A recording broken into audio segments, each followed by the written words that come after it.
Okay, magandang hapon mga boss, no? So, ayan, nakakatapos ko lang po seleksyon ng trayo, papadala ko sa Pangasinan. So, shoutout ko muna si boss Christopher Martinez Sr.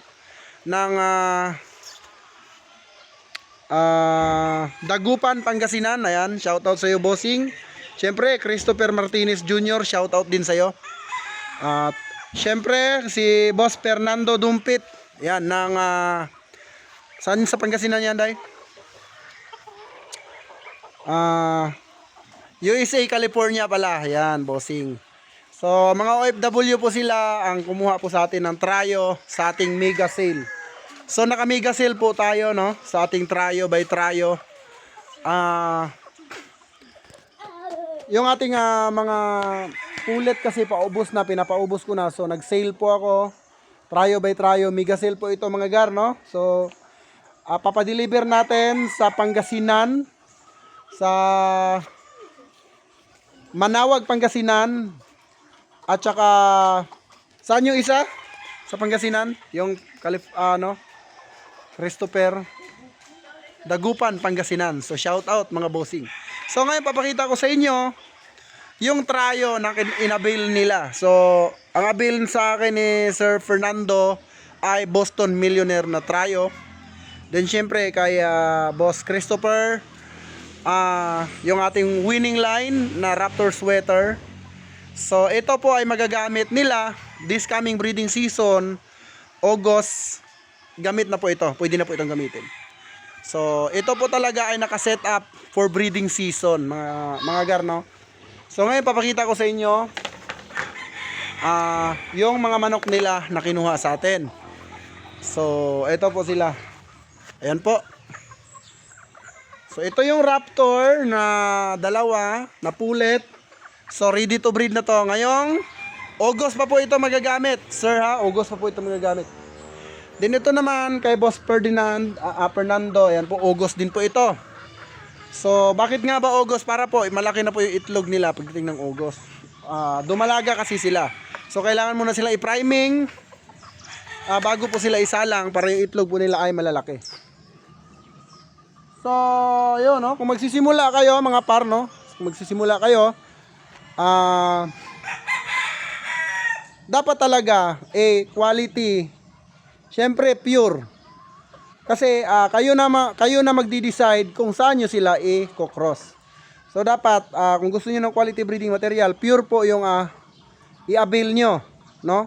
Huwag yung crosses kasi, pag nag-breed kayo, tapos cross yung gamit nyo, hindi nyo po alam yung bloodline, maliligaw po kayo. So, kadalasan ngayon sa mga breeder or sa mga small backyard breeders, hindi talaga kaya yung pure. Kasi nga, mataas po talaga yung presyo ng pure ngayon, no?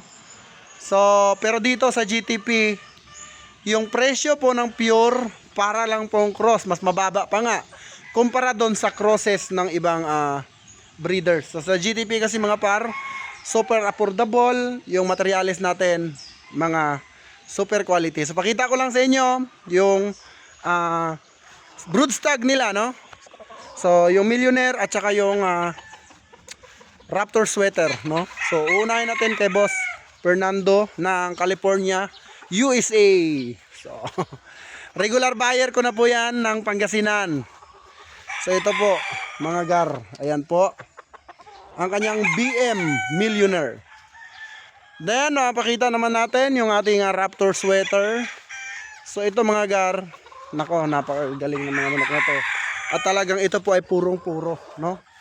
So, medyo hapon na po ako nakapag-vlog. Kasi nga po, ang tagal ko pong nag-selection. Dahil, siyempre gusto ko ang darating sa mga buyers ko ay quality talaga, no?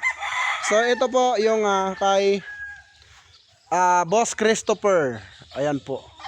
So may leg ba na po yan, may wing ba na po yan. Kukunin na lang yan mamayang hating gabi, siguro 1 AM. Dadalhin na po yan ng Dagupan, Pangasinan. At saka I think Manawag, Pangasinan si Boss Fernando. At syempre siya ay ating subscriber, no?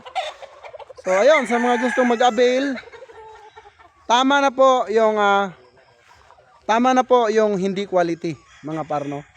Tama na po yung pagtsatsaga nyo sa mga old line, no?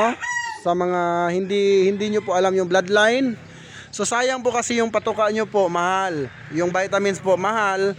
Tapos pag lumaki po yung manok nyo, pag napadami nyo po, hindi nyo po alam yung bloodline. So anong bloodline ang tawag nyo? Maliligaw po kayo sa breeding, mga gar. Mas maganda po yung alam nyo yung materialis nyo, alam nyo kung saan galing, alam nyo kung saan linyada. So yun lang, advice ko lang naman sa inyo na kung magbi-breed kayo, kung magsisimula kayo, doon na po sa tama, no? Sa tamang landas or sa quality, mga gar. So itong ating bloodline, pure. Yung materialis nito, makikita nyo sa vlog ko.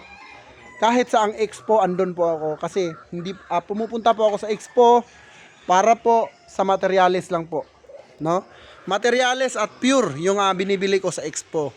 Kaya na sigurado kayo, street breed, quality breeding material, kung ano yung brood ka ko, at kung ano yung broodhin ko, ganun din yung mapupunta sa inyo. So kunting tiyaga lang, mga gar. Breeding season malapit na. See you August, September, para pang October born. So good luck po sa breeding, mga par. At maraming salamat sa tiwala sa GTP Game Farm. Open po ako sa visiting. Mega sale po tayo, trio by trio.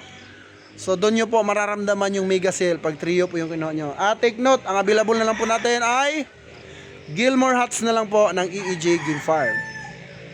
And po tayo, July 20, babalik na po yung dating price ng GTP. So sa ngayon, presyong pamigay lang po yung trio ng GTP. So yun lang.